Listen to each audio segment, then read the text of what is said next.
Baik, kita lanjutkan ke screencast bagian kedua, yaitu mikrobiologi yang berhubungan dengan pangan ya. Yang selanjutnya yaitu setelah bakteri kapang ya. Nah, kapang ini menimbulkan penyakit yang dibedakan menjadi dua golongan, yaitu sebagai penyebab infeksi yang oleh fungi atau jamur yang disebut dengan mikosis, dan keracunan ya, sama dengan bakteri ya, menyebabkan infeksi maupun intoksikasi. Sedangkan yang kedua adalah keracunan yang disebabkan oleh tertelannya metabolit beracun dari fungi atau mikotoksikosis ya. Jadi kalau mikotoksikosis ini biasanya tersebar melalui makanan ya, sedangkan mikosis itu tidak murni melalui makanan, tapi melalui kulit atau lapisan epidermis ya, seperti rambut, kuku ya, akibat sentuhan atau pakaian atau terbawa oleh angin. Nah, senyawa beracun yang dihasilkan oleh fungi atau jamur ini atau kapang itu disebut sebagai mikotoksin. Ya, perlu diingat ya, toksin ini dapat menimbulkan gejala sakit yang kadang-kadang bisa menyebabkan fatal ya. Beberapa di antaranya bersifat karsinogen atau karsinogenik ya, dan beberapa mikotoksin ini bersifat halusinogenik ya. Jadi penderita atau orang yang terkena racun ini ya, mikotoksin ini mempunyai seperti halusinasi ya. Misalnya asam lisergat. Kemudian ini contoh ya, jenis tabel ya, jenis racun, kapang penghasilnya, kemudian penyakit dan bahan pangan yang sering terkontaminasi. Contoh yang sering terjadi itu aflatoksin ya. Aflatoksin itu dihasilkan oleh Aspergillus flavus atau Aspergillus parasiticus ya. Penyakit yang disebabkan adalah kegagalan fungsi hati maupun kanker hati. Sedangkan bahan pangan yang sering tercemar itu kacang tanah maupun golongan kacang-kacangan maupun serealia.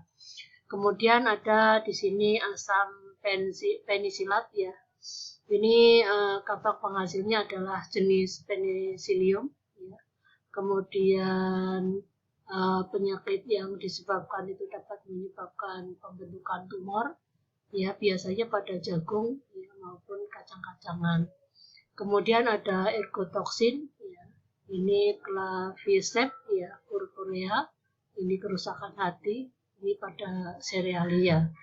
Kemudian okratoksin A ya, ini juga dari kapang Ocraceus ya, ini menyebabkan kerusakan hati, ini pada kacang-kacangan juga. Kemudian ada patulin ya, ini sama ya, hampir sama untuk kapang penghasilnya.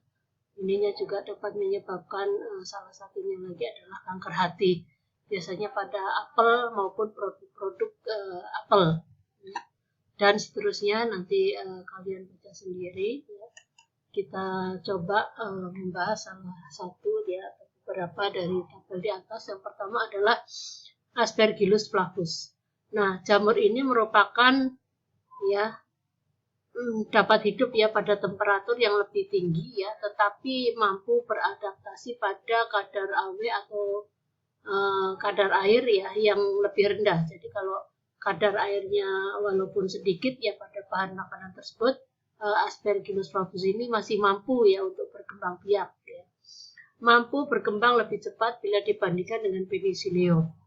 Jenis ini sekalipun memerlukan waktu yang lebih lama dan intensitas cahaya yang lebih untuk membentuk spora, tetapi mampu memproduksi spora yang lebih banyak sekaligus lebih tahan ya terhadap bahan-bahan kimia. Kemudian hampir semua anggota dari jenis Aspergillus ini secara alami dapat ditemukan di tanah di mana kapang dari jenis tersebut berkontribusi ya dalam degradasi atau penguraian substrat anorganik. Spesies Aspergillus dalam industri secara umum digunakan untuk produksi enzim dan asam organik ya, untuk ekspresi protein asing serta untuk fermentasi berbagai produk pangan. Nah, Aspergillus ini atau kapang ini biasanya ditemukan pada bahan pangan atau pakan ya yang mengalami proses pelapukan. Ya, contohnya biji dari kacang-kacangan ya, kacang kedelai, kacang tanah maupun bunga matahari. Kemudian rempah-rempah ya. Contohnya ada tumbar, lada, jahe dan sebagainya dan serealia. Nah, pertumbuhan aflatoksin dipacu oleh kondisi lingkungan yang sesuai dan iklim, seperti kelembapan, suhu, curah hujan yang tinggi. Nah, kondisi ini juga biasanya ditemui pada daerah yang tropis ya, yang perubahan cuacanya juga cukup ekstrim. Kemudian senyawa aflatoksin ini terdiri dari beberapa jenis ya, ada B1, B2, ya, G1, G2, namun yang paling dominan dan mempunyai sifat racun yang tinggi adalah aflatoksin jenis B1. Aflatoksin dapat mencemari kacang tanah, jagung, atau hasil olahannya, atau produk pakan ternak ya, di mana hewan ternak yang mengkonsumsi pakan tercemar aflatoksin ini akan meninggalkan residu ya aflatoksin atau metabolitnya pada daging ternak tersebut, baik itu pada dagingnya, telurnya maupun susu. Hal tersebut menjadi salah satu sumber paparan manusia itu terkontaminasi oleh aflatoksin. Jadi kalau manusia mengkonsumsi telur yang terpapar oleh atau terkontaminasi oleh aflatoksin, maka akan terkena racunnya. Kapang selanjutnya yaitu Fusarium. Fusarium struktur tubuhnya berupa miselium ya, bercabang, mempunyai hialin dan bersekat atau septat ya, dengan diameter 2-4 mikrometer. Cendawan ini juga memiliki struktur vialit ya, yang berupa monovialit ya, ataupun polivialit dan berbentuk soliter ya, ataupun merupakan bagian dari sistem percabangan yang kompleks. Reproduksinya bersifat aseksual. Cendawan ini menggunakan mitokondria ya, yang terletak pada konidiospora yang tidak bercabang dan makrokonidia yang terletak pada konidiospora bercabang dan tak bercabang. Nah, makrokonidia dibentuk dari violet ya, memiliki struktur halus serta bentuknya silinder atau silindris ya, terdiri dari 2 atau lebih sel yang memiliki dinding tebal, dan mitokondria yang dihasilkan umumnya terdiri dari 1-3 sel. Bentuknya bulat, silinder, dan tersusun seperti rantai ataupun gumpalan.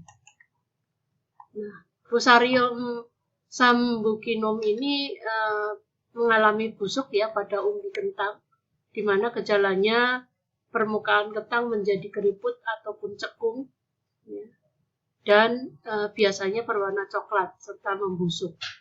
Kemudian Fusarium graminearum, ini pembusukan pada biji jagung. Kemudian Fusarium osiosporum, ya, ini J.H. Owen ya, yang menyerang pada tanaman mentimun dulu pernah terkenal ya. Penyakit ini ditandai dengan nekrosis ya pada jaringan tanaman dan diikuti dengan kelayuan daun ya akibat invasi patogen pada jaringan vaskuler tanaman hingga terjadi kematian dalam beberapa hari maupun beberapa minggu. Yang selanjutnya Ustilagomaides ya, jamur api ya, atau Lat claviceps. Ini merupakan jamur yang hidup ya terutama sebagai parasit pada bulir padi. Jadi spesifiknya pada bulir padi. Perlu kami ingat-ingat ya, butir padi dan tebu ya, seperti tumbuhan rumput. Nah, saya warnain dulu ya. Nah, miselium terutama bercabang ya dalam bakal buah, ya, di mana di situ juga terjadi spora ya, bisa disiarkan atau disebarkan ya melalui angin maupun serangga yang datang pada bakal buah. Kemudian jamur api ini juga mempunyai nama umum parasit sebagai Ustilaginales yang menyebabkan bagian inang yang diserang menjadi hangus seperti terbakar. Penyebabnya ya penyakit ergot ya pada tanaman gandum. Jika gandum yang berpenyakit ini dimakan oleh hewan ataupun manusia, maka dapat menyebabkan penyakit ergotisme. Gejalanya kejang otot dan kelumpuhan, itu jika pada manusia. Yang selanjutnya yang paling berbahaya yaitu Amanita phalloides ya, atau jamur dead cap ya, atau Amanita phalloides yang dapat mengakibatkan kefatalan yang menghasilkan racun valin. Nah, yang sangat mematikan jika dikonsumsi. Jadi ini dari antara sekian yang sudah saya jelaskan, ya kapang ataupun jamur ini yang paling berbahaya adalah Amanita phalloides. Di mana karakteristiknya ya sering tumbuh di bagian bawah pohon oak, ya diameternya 10 sampai 160 mm. Warna tudung atau topinya kuning pucat kehijauan ya, atau coklat zaitun. Insangnya atau tonjolan ya pada bagian topi berwarna putih, pangkal batang memiliki topi lain yang berselaput. Gejalanya timbul 6-24 jam setelah dikonsumsi, menyebabkan kerusakan hati, kerusakan ginjal, bahkan kematian. Ya, satu jamur cukup mengandung racun untuk membunuh satu orang dewasa. Nah, ini yang perlu kalian perhatikan ya, racunnya tidak dapat netral dengan dimasak ataupun diolah ya dengan cara apapun, termasuk dengan perendaman maupun pengaringan. Jadi lebih baik ya kita hindari ya, tidak perlu untuk dikonsumsi. Yang selanjutnya setelah bakteri, kapang, selanjutnya mikrobiologi yang berhubungan dengan makanan adalah virus. Virus adalah mikroorganisme ultramikroskopik ya, yang sangat kecil ya, sehingga bisa lolos ya pada filter 0,22 mikron ya, mikrometer, di mana virus berkembang biak hanya pada inang yang sesuai dan tidak dapat tumbuh di luar inang. Jadi virus ini gampang sebenarnya ya, kalau ingin membunuh ya pisahkan dengan inangnya. Ya, jadi kalau kita ya mengalami demam maupun akibat virus, sebenarnya susah ya untuk pengobatannya, namun gampang kalau kita hilangkan, kita pisahkan dengan inangnya. Beberapa virus ya dapat menyebabkan gangguan pencernaan ya, dan ciri-cirinya hampir sama dengan yang ditimbulkan oleh bakteri. Sebagian virus juga dapat menginfeksi ya tanpa adanya simptom atau gejala ya, sampai virus tersebut menyerang jaringan sel yang lain. Nah, transmisi virus yang dapat menyebabkan gangguan pencernaan ini dapat melalui aerosol ya, dari udara ataupun kontak langsung. Rotavirus ini yang paling banyak ya menyebabkan yang ada pada makanan, yaitu rotavirus merupakan virus yang penting dan secara sporadis ya dapat menyebabkan diare yang akut, demam, dan seringkali menyebabkan muntah. Virus ini telah dilaporkan menyebar pada air ya. Jadi kalau kita mengolah makanan menggunakan air yang terkontaminasi oleh rotavirus, ya, dia akan menyebabkan diare yang akut, demam maupun sering muntah. Nah, contoh virus yang lainnya adalah Rickettsia. Nah, Rickettsia merupakan bakteri yang berukuran kecil dan tidak pernah berhasil ya dikultivasi pada medium sintetik, jadi nggak bisa ya untuk dikulturkan. Rickettsia ini berbeda dengan virus yang lain karena mikroorganisme ini mempunyai DNA maupun RNA beberapa struktur yang tidak dimiliki oleh bakteri. Contohnya Coxiella burnetii ya. Penyebab demam Q yang ditimbulkan oleh mikroorganisme ini adalah sakit kepala dan demam.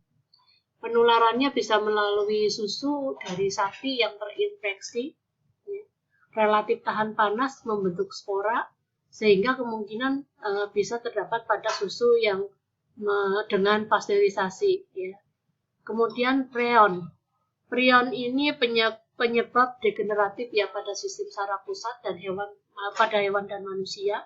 Nah, penyakit Scrapie ya pada kambing ini juga ditimbulkan oleh prion. Kemudian prion ini juga tersebar melalui pakan, dan penularan terhadap manusia kini mendapatkan perhatian yang sangat serius. Kenapa? Karena sangat resisten terhadap panas lebih tahan daripada spora bakteri. Ya, jadi